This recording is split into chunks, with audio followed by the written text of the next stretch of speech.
My real estate agent sold me a dream home. 2 months later, the walls started breathing mold. He said, that's not my problem. But his perfect wife didn't know what kind of man he was. So I mailed the first secret. When I first saw the house, I thought it was proof that my life was finally turning into something stable. It wasn't huge or fancy. Just a small brick bungalow with a faded front door, a narrow driveway, and a backyard big enough for a table, a few chairs, and maybe a quiet life. To anyone else, it probably looked ordinary. To me, it looked like freedom. I remember standing in the kitchen during the showing, touching the edge of the counter like I was afraid the whole thing might disappear. The house smelled like fresh paint and lemon cleaner. The floors had been polished. The walls were bright. The basement had new drywall, new trim, and a clean little laundry corner that made me picture folding towels there on a slow Sunday morning. I asked the real estate agent if the house had any major problems. He smiled like I had asked something cute. Older houses always have quirks, he said. But this one was refreshed properly. You're safe. His name was Kevin. He had the kind of confidence people mistake for honesty. Calm voice. Expensive watch. Perfect smile. His face was on benches, online ads, and a huge billboard near the highway where he stood with his arms folded like the whole city trusted him. Maybe that was why I believed him. People with their faces on signs are supposed to be careful, right? I walked through the house twice. I asked about the basement twice. I pointed at one wall that looked newer than the rest and said, was there water damage down here? Kevin didn't hesitate. No, just cosmetic updates. The previous owner wanted it cleaner before listing. Are you sure? He gave me that warm, patient smile again. I wouldn't let you buy something dangerous. That sentence landed exactly where he meant it to. I wasn't rich. I wasn't experienced. I didn't come from a family that knew how to buy houses or read contracts or spot hidden damage behind walls. I had saved for years, one exhausting shift at a time, and I was terrified of making the wrong choice. So when someone confident told me I was safe, I wanted to believe him. I hired an inspector. The report showed small repairs, normal wear, nothing that screamed run. Kevin told me there was another interested buyer. He didn't pressure me loudly. He was smoother than that. He just said, I'd hate for you to lose it if this is the one. And it was the one. At least, I thought it was. When I signed the closing papers, my hand shook. Not from fear. From relief. I had done it. I had a key. A front porch. A mailbox with my name on it. A place where nobody could raise my rent or tell me I had 30 days to leave. For the first few weeks, I was embarrassingly happy. I ate dinner sitting on the kitchen floor because I hadn't bought a table yet. I taped paint samples to the wall and stared at them like they were museum pieces. I bought cheap curtains and hung them badly. I stood in the doorway at night just looking into the living room, thinking, this is mine. Then the smell started. At first, it was faint. A sour, damp odor near the basement stairs. I thought maybe the trash needed to go out. Then I thought maybe it was the old washing machine hookup. I cleaned everything. I opened windows. I bought air fresheners. It got worse. One night, after a rare heavy storm rolled through, I came home and the whole house smelled wrong. Not dusty. Not old. Wrong. Like dirty water trapped somewhere it should never have been. I opened the basement door and froze. The smell came up the stairs so thick I gagged. I took one step down. Then another. My sock touched the bottom stair and came away wet. At first, my brain refused to understand what I was seeing. The basement floor had a thin layer of dark water across it. It wasn't pouring in from a window. It wasn't rainwater running under a door. It was coming from below. I stood there whispering no. No, no, no. By morning, a plumber named Mark was standing in my basement with a flashlight, saying almost nothing. That scared me more than if he had cursed. He kept looking at the wall, then at the floor, then back at me. Finally, he said, do you know who worked down here before you bought it? I said, the seller, I guess. Why? He didn't answer right away. He brought in a camera line. He checked the main pipe. He went outside. Came back in. Checked again. Then he said, you need to call whoever sold you this place. My stomach dropped. How bad is it? Mark rubbed his forehead and looked toward the new drywall. The main sewer line under the slab is damaged. Badly. The storm probably pushed the system over the edge, but this didn't happen last night. What does that mean? It means this was already failing. He cut into part of the lower wall after I gave permission. Behind the clean painted surface was damp wood, stained insulation, and patchwork so ugly even I knew it wasn't right. Mark pointed with his flashlight. Someone covered this. My mouth went dry. Covered it how? Cheap patching. New wall over old damage. Enough to make it look fine if nobody opened it. That was the first time I felt the house turn against me. Not because it was old. Not because something broke. Because someone had dressed up a disaster and handed me the keys. For 2 days, I barely slept. Every sound in the house made me jump. Every creak felt like another warning. I walked around with shoes on because I didn't trust the floors anymore. The basement had been my favorite part during the showing. It looked clean, useful, almost finished. I had imagined storage shelves, laundry baskets, maybe even a small desk someday. Now it felt like a sealed box full of secrets. A remediation inspector named Michelle came next. She was polite, but careful. She tested the walls, checked the air, and pulled back a section near the laundry area. Then her face changed. That was all I needed. I said, just tell me. She took off one glove and said, you shouldn't stay here until this is properly handled. I laughed once because I thought she was being dramatic. I mean, I can sleep upstairs, right? Michelle looked at me gently. I wouldn't. The report came later, but I already knew. Moisture had been trapped behind the walls. Not from one storm. Not from one accident. From a long-term plumbing problem that someone had hidden with fresh drywall and paint. The mold wasn't everywhere, but it was enough. Enough to make the lower level unsafe.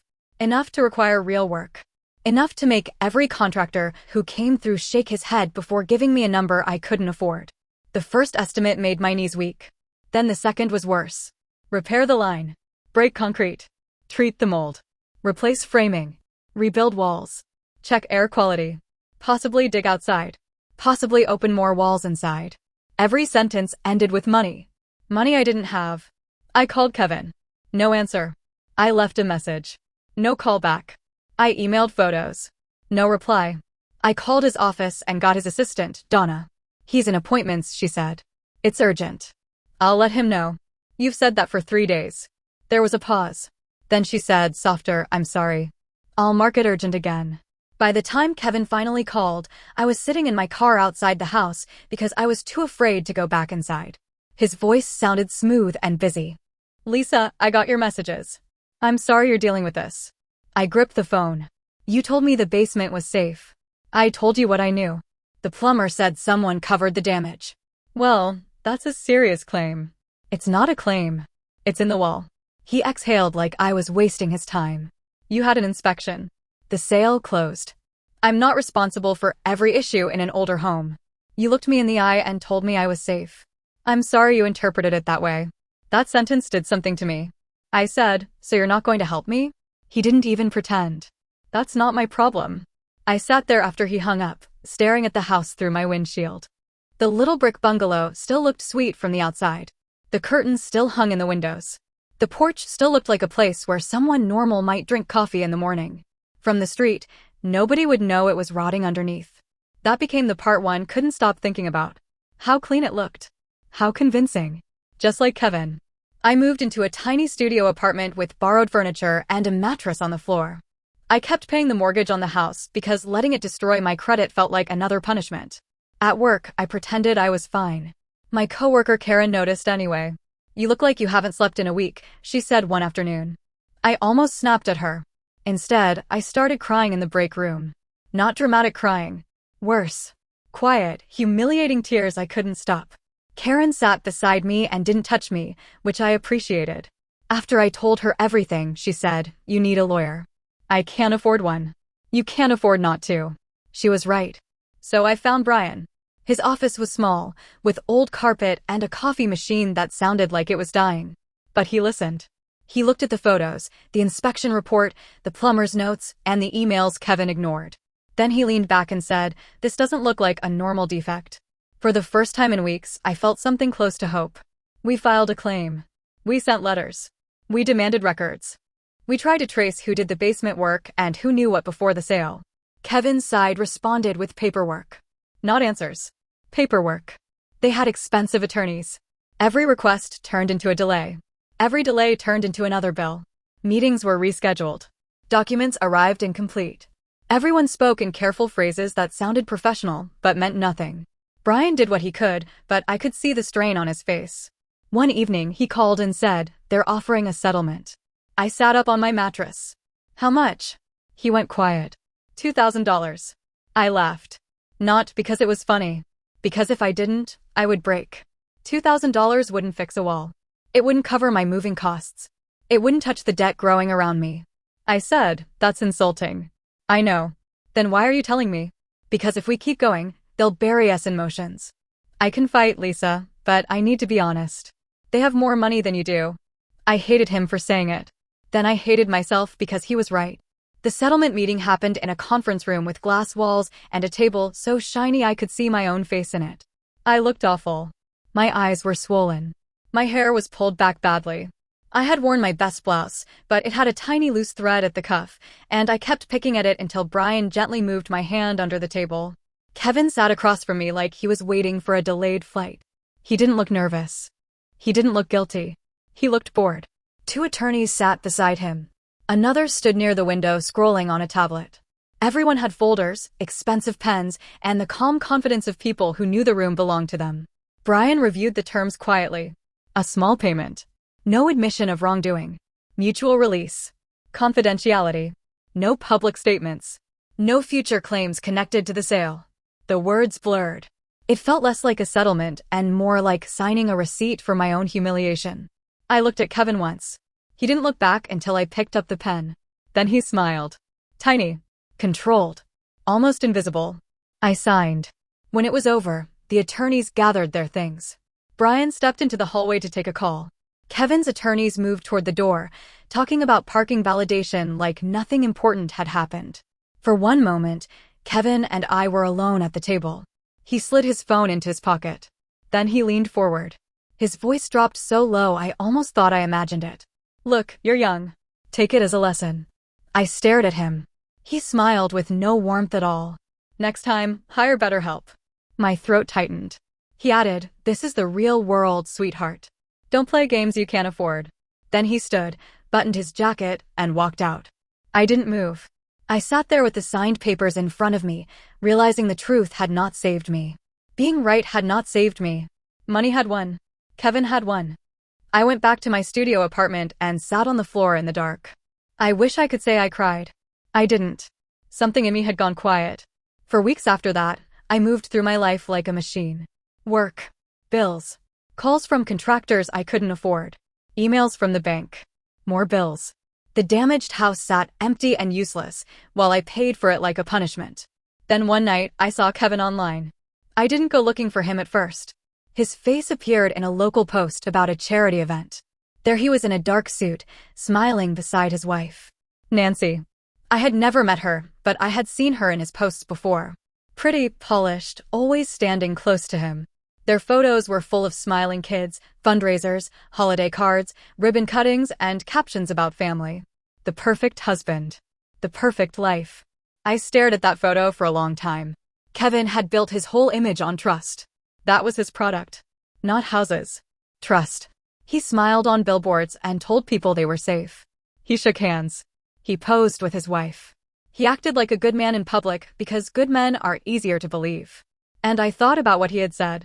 Don't play games you can't afford. He was right about the courtroom. I couldn't afford that game. But reputation was different. Reputation could crack from one question that wouldn't go away. At first, the thought scared me. Then it comforted me. I told myself I wasn't going to expose the house. I wasn't going to break the agreement. I wasn't going to accuse him online.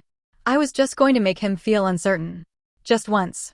That was the lie I told myself in the beginning. I waited until the anniversary of the settlement. Then I ordered flowers from a shop in Phoenix and had them sent to Kevin's office. The message was short. Thinking of you on our special day. She has your eyes. Love, Alicia. There was no Alicia. There was no child. There was no affair that I knew of. There was only a name on a card and the kind of doubt that stains everything it touches. When the order confirmation came through, I stared at it until my breathing slowed. I expected guilt. I expected panic. Instead, I felt calm. For the first time in a year, I slept through the night. The first bouquet arrived at Kevin's office on a weekday morning. I know because his assistant posted a photo later without meaning to reveal anything. It was one of those office celebration posts. Balloons in the background. A coffee tray on the counter. Kevin standing near the reception desk with a stiff smile while someone handed him a large arrangement wrapped in white paper. The caption had nothing to do with the flowers. But I saw them. Red roses. White lilies. Exactly what I ordered. Kevin's smile looked wrong. That was enough. I told myself I would stop there. One message. One scare. One small crack in the glass. But the next year came. By then, my life was still not fixed. The house was still a financial wound. I had sold things, borrowed money, taken extra shifts, and moved through every day with a tightness in my chest. Kevin, meanwhile, was still smiling online. Still closing deals. Still standing beside Nancy like a man with nothing to hide. So I did it again. This time from Tucson. Same date. Different card. I miss what we had. She asks about you more now. After I sent it, I waited. I hated how much I waited. I checked public posts more than I should have. I looked at photos, captions, comments, little changes in expression. I became good at noticing what was missing. Nancy used to post about Kevin constantly. My rock. My favorite person. Proud of this man. After the second bouquet, those captions slowed. After the third, they stopped. By then, I knew I should quit. That is the part one won't defend.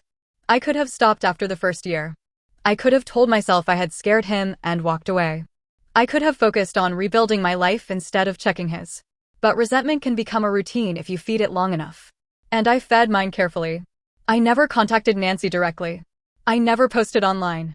I never used my name. I never threatened anyone. I never mentioned the house. I just sent carefully timed little messages from a woman who did not exist. One year, Kevin attended a real estate convention in San Diego. I saw it because he posted a photo from a hotel lobby, smiling with a name badge around his neck. That same week, a postcard was mailed from there. Wish you were here with us. She still asks when Daddy is coming. I remember holding my phone afterward, thinking, this is too far. Then I thought of the basement. I thought of the smell. I thought of Kevin leaning over that conference table and calling me sweetheart. The changes became harder to ignore. Kevin started looking tired in photos. Not ruined. Not broken. Just strained. The smile was still there, but it didn't reach his eyes. Nancy appeared beside him less often. When she did, her body leaned away from him. People probably thought it was normal marriage stress.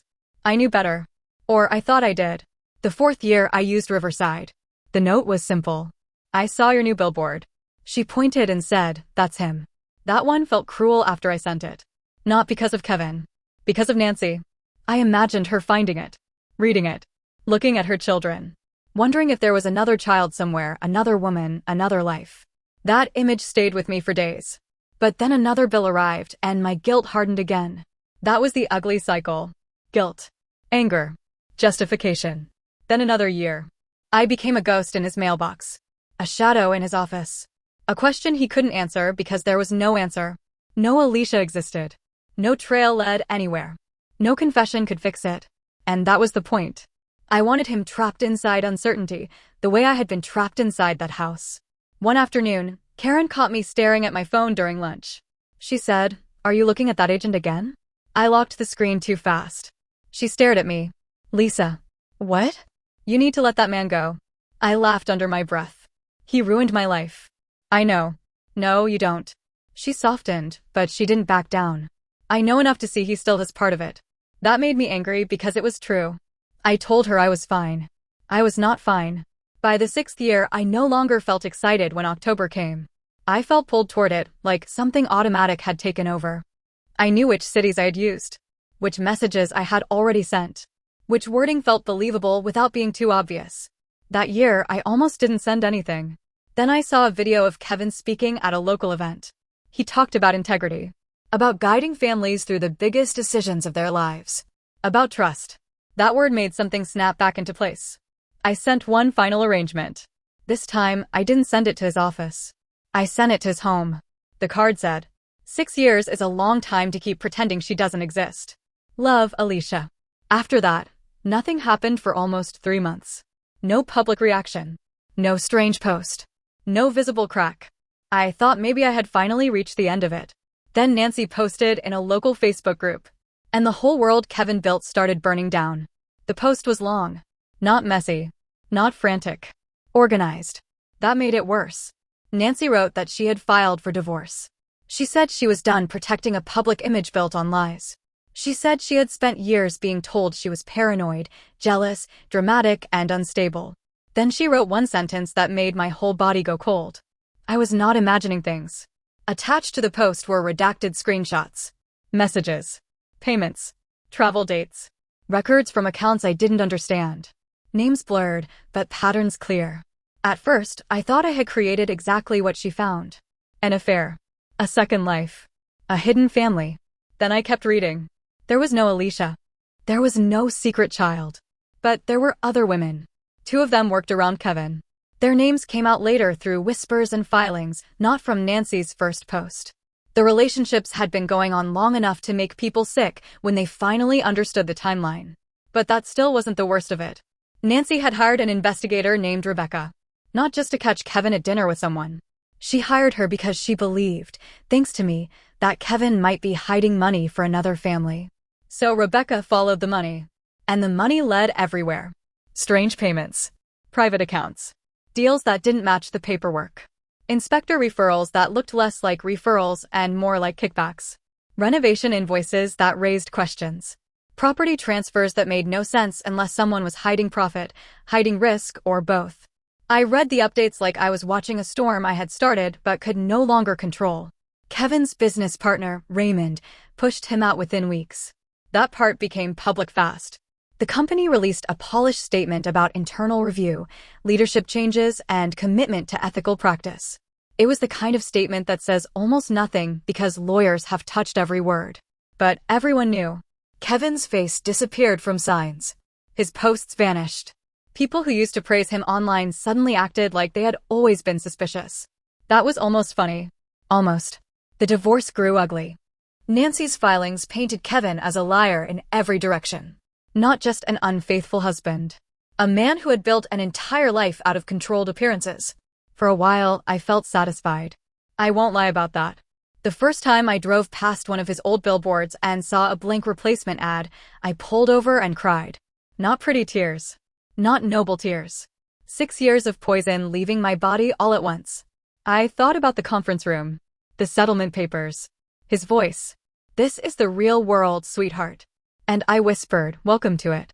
For a few weeks, that felt like justice. Then the smaller details started reaching me. Nancy had spent years thinking she was losing her mind. Every bouquet, every postcard, every strange message had become another piece of a puzzle she could not solve. Kevin denied everything, of course. He called her insecure. He called her obsessed. He told people she was imagining things. And because the person in the cards wasn't real, she could never find her. That was my doing. Yes, Kevin lied. Yes, he betrayed people. Yes, he hid things that deserved to be exposed. But Nancy's confusion? The fake child? The imaginary woman haunting her marriage? That came from me. The thoughts settled into my chest and stayed there. One evening, Karen told me she had heard Kevin was renting a small apartment above an auto garage somewhere in Las Vegas. No big house. No perfect family photos. No billboards. No charity smile. He looks awful, she said. I expected to feel joy. Instead, I felt tired. Karen watched my face. You okay? I said I thought I would feel different. She didn't ask what I meant. Maybe she already knew. A month later, I drove past my old house. The brick bungalow looked smaller than I remembered. Someone had cleaned up the yard. The windows were covered from the inside. A contractor's truck sat in the driveway. Maybe the bank had taken it. Maybe someone else had bought it cheap and planned to fix what I couldn't. I parked across the street for a few minutes. That house had been the start of everything. I had wanted safety so badly that I ignored the tiny voice telling me to slow down. Then when everything collapsed, I spent years trying to make someone else feel as unsafe as I did.